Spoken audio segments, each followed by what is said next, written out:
Hi, I'm Alydia Rackham, and welcome to this week's novel writing tutorial.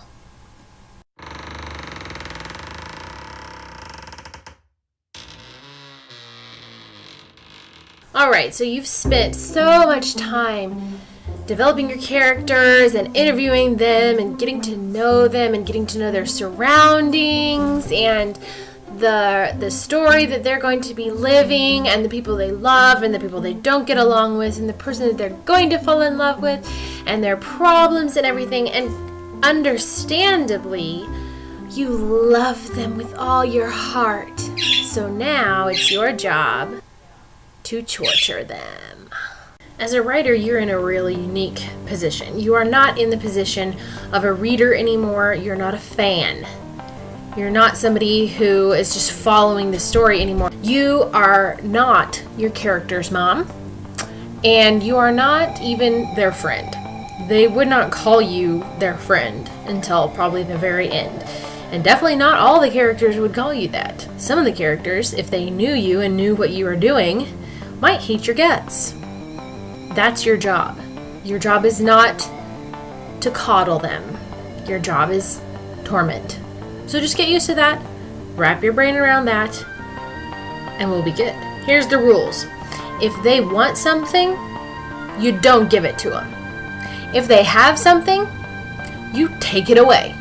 Your job is not to make them happy and comfortable. They start out that way, and then you come in and you screw up their life.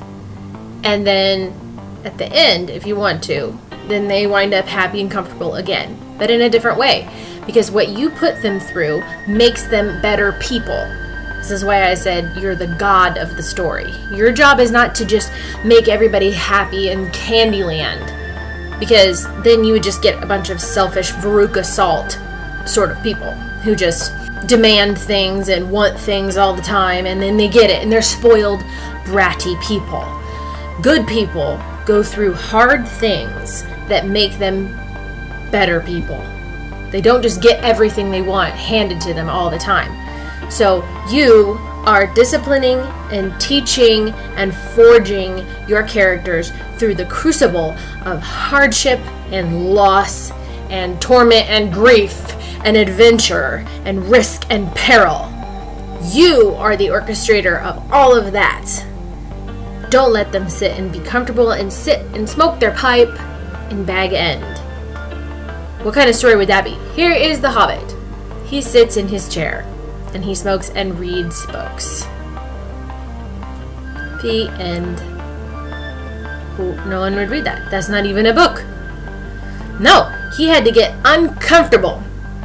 He's right about adventures. Bilbo, and he was absolutely not in the mood to go on an adventure. Nasty, uncomfortable things that make you late for dinner. So, no, he didn't want that. So Tolkien had to make him do something that he didn't want to do in order to make him into really what he needed to be. And helped a lot of other people on the way. Now remember how I said don't just start writing and start wandering off with no outline, because that's like going on a trip with no money, no map, and no idea where you're going? The same thing applies to letting the inmates run the asylum. I have heard writers, a lot of times fan fiction writers, that say things, they even post things that say, I was writing this one story and then this character came in and he just took it in like this completely different direction, and now I don't even know where I'm going because I'm just following this character. Wait a second. Why would you do that? You don't do that. And for some reason, people think that is cool and very literary because you're so intuitive and so perceptive going on with what these characters, what they truly want to do. They don't exist. Sorry to break it to you. They don't. What they are is they're extensions of you.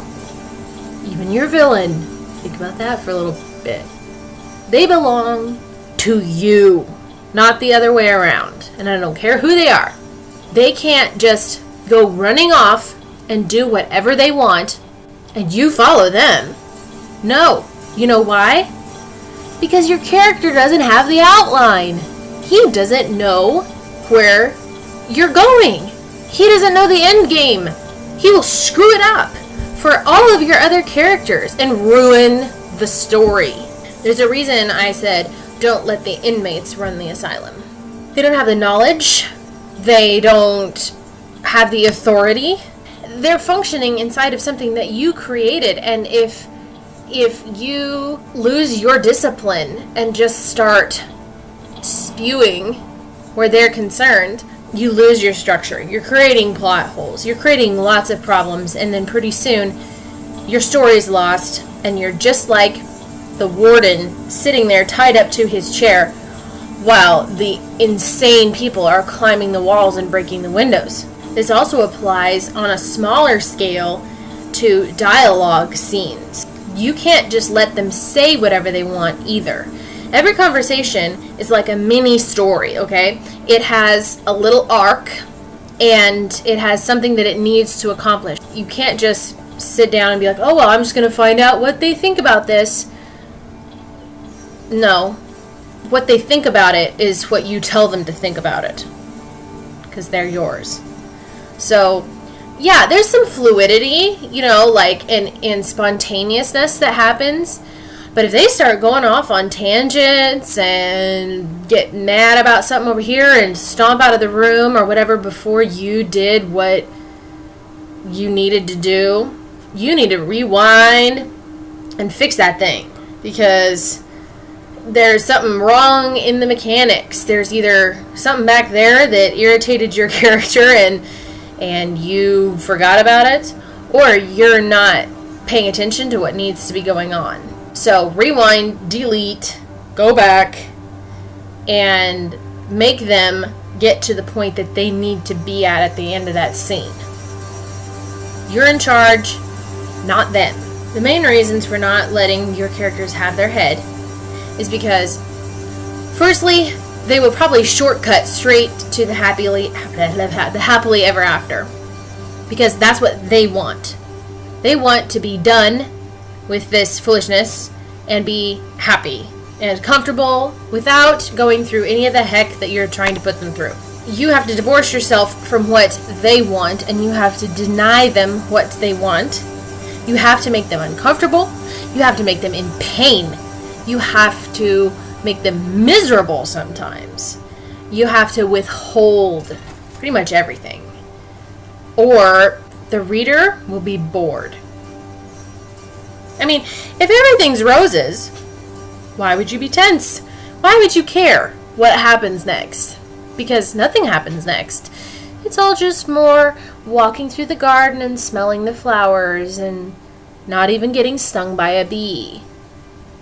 Again, that's not a story. You have to make unpleasant things happen in order to make the characters into what they need to be. Another reason not to let the inmates run the asylum is because it'll create problems in your narrative. If they are off doing what they want to do, even if you're trying to stay within the plot structure, but they're not acting the way that you want them to act, but you're letting them do it, by the time you get to an important plot point, they won't be there developmentally, and then it'll feel awkward. Be like, what the heck just happened? She just decided she was gonna move. Why? You have to be in there with them, making them go through what you want them to. Because otherwise, your story will tank out. And you won't know why. Because you will have gone in the complete wrong direction for chapters and chapters and chapters. And it's because you let them go back there.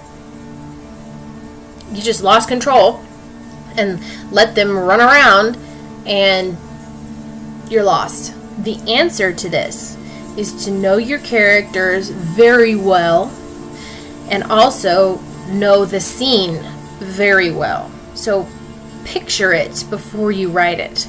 Have it planned out in your mind before you write it. And of course there's going to be little dinky things that people say, that they say in the spur of the moment, but you have to get from point A to point B in each scene and conversation that is in your outline. Stick with the structure that you've already got. Don't let anybody loose.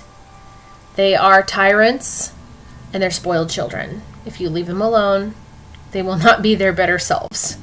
That's your job, to make them into that, whether they like it or not, kicking and screaming. So have fun with that, and I will see you next week when we talk about